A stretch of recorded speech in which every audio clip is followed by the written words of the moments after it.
Wow. Has it been a minute? I have spent the last couple of months really getting my shit together. I can't even lie to you. And one of the prevailing lessons that I've learned that I wanted to share today is just how to know what the fuck you want. And I'm sharing because I'm going through it. So if you want to commiserate or even celebrate your milestone wins, do let me know. I would love to hear. Um, But mainly, I've learned that in order to know what you want, you have to put in the time and the effort to know who you are. And the one thing that I've seen the most lately, which makes me so happy, my heart is warm because of it, is that more and more people in my peer group, my juniors, and even some friends and peers who are a few years older than me are really taking the time to not be so engaged online. I see, there is merit, right, in being online. We live in a digital world. Like, don't skimp on a curated online presence to an extent. Like, there's no reason to air out all of your stuff online. In fact, I highly recommend you don't do that. I promise no one cares as much as you. And I say that in like the nicest way possible. But like, try to keep things private. Like, I wouldn't share what's like in the pipeline for you because it releases the same kind of endorphins and dopamine that actually doing the thing does. That to the side. Knowing who you are requires three main things that I've noticed. One is silence, um, whether that's meditation, journaling, going on a walk. You need to de-stimulate yourself, or like you need not as much stimulation as you would otherwise get scrolling on your phone or watching TV, or I don't know, doing sorts of things that don't really provide you with anything but just require you to keep giving attention or money or both. Definitely need to put that to the side for a little bit and find some silence and some inner peace. And I did that by like starting with like 20 minutes to an hour, maybe every other day for a week or two, and really just brain dumping everything. Like, I have note cards like full of shit. Like, I have taken over so many notebook pages with what is just inside of me, and I put them somewhere I could visually see them. Analog preferred, because that leads me to my second point.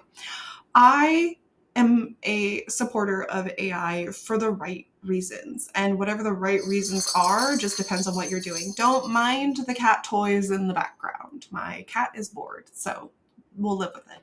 But essentially, you want to do it analog for a couple reasons. First is that a lot of us are undereducated in data security and data sovereignty and ownership. And until you're familiar with what the consequences and ramifications are of putting your personal or sensitive information online, you're susceptible to having your data like bought on the dark web, of being used by corporations in ways that you could never have fathomed, and they're not very forthcoming in telling you in the terms of service. So I just think that, like, if you're doing any self-discovery, if you're doing anything that's like integral to who you are as a person, always do that analog. Like, if you have to keep a paper planner, like I have notebooks on notebooks, notebooks on notebooks, and these are recent. Like, I reference these, that's why they're so readily available. But I do recommend just like keeping the self-discovery analog, please, I beg. But yes, so the first, find your silence, find your inner peace. Second is to do it analog. And then third is to really, and this is like the last one, and it's the most important one, so I'm gonna articulate it to the best of my ability. The third is to actually go out into the world and do the things you have said you have always wanted to do.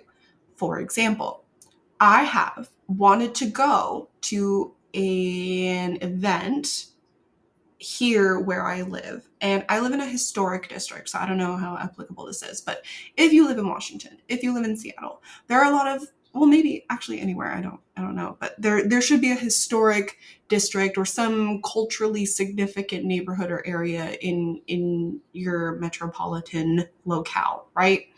And for the longest, I wanted to go on a wine walk that they host, which is basically just like little wine tastings they do at different like small businesses or establishments in the downtown area of where I live.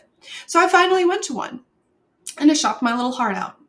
And I loved it. And it was great.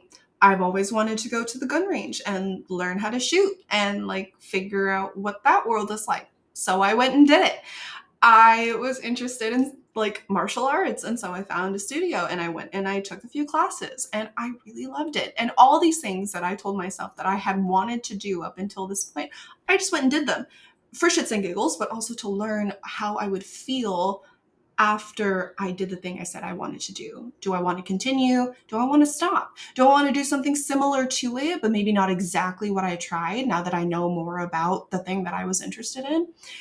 And that type of exploration and experimentation, you'll find a ton of videos on YouTube about like turn your life into an experiment. And it is honestly the healthiest mindset to have because it reminds you that you are an adaptable person, that regardless of what has come your way, you're still here. So you made it out of that predicament. And I needed that reminder in a microcosm sense because so much has changed in the larger perspective of my life. And it's really helped me a lot, you guys. I feel strong and I feel resilient and I feel ready to tackle challenges I've never tackled before, which was the main obstacle that I recognized that I was facing, which is that yes, I'm used to and open to the challenges that life will bring me just based on like who I am as a person and how I move through my life. But I want to take on the kinds of challenges that will help me grow into the kind of person that I want to be.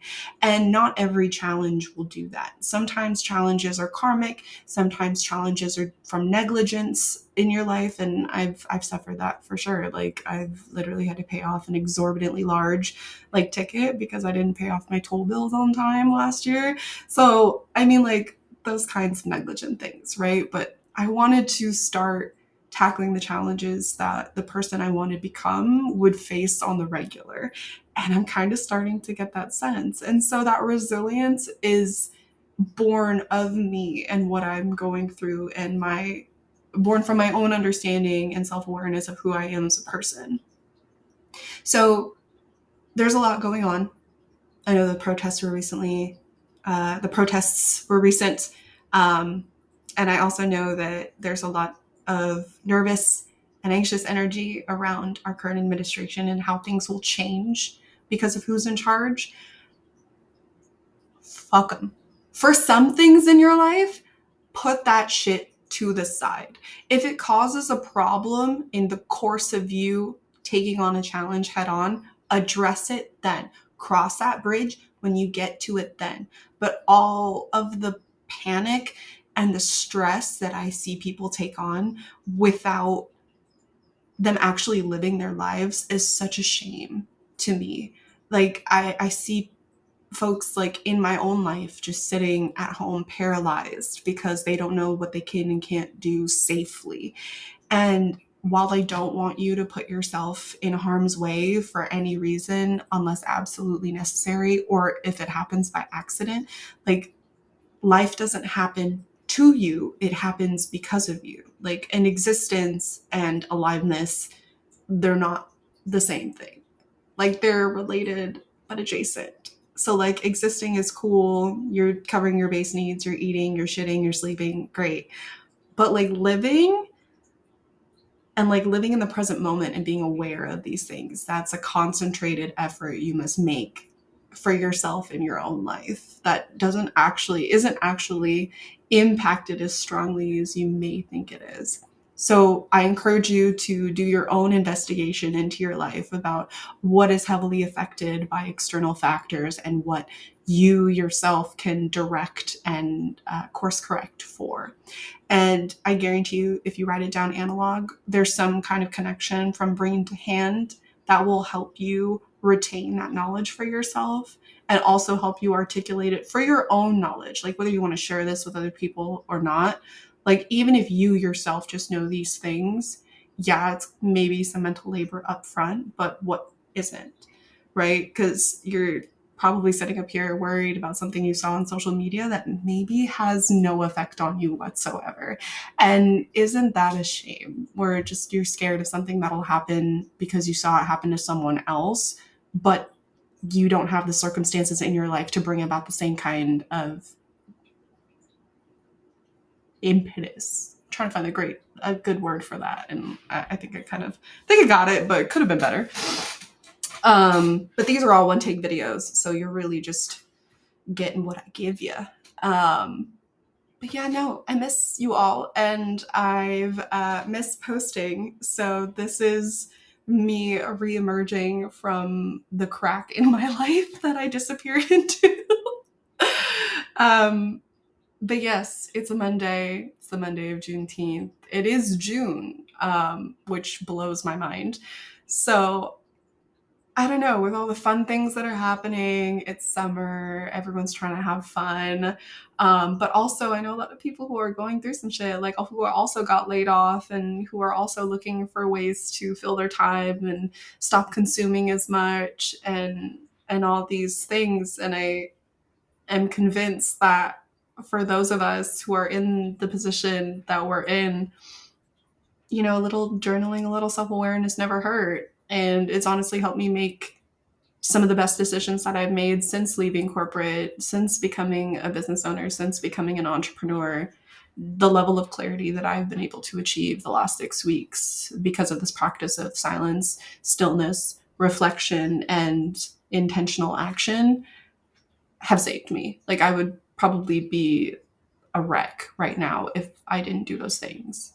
Like I haven't even gone to the gym since the end of April, and I feel great because I've been going on walks. So get some movement, go on some walks, write stuff down,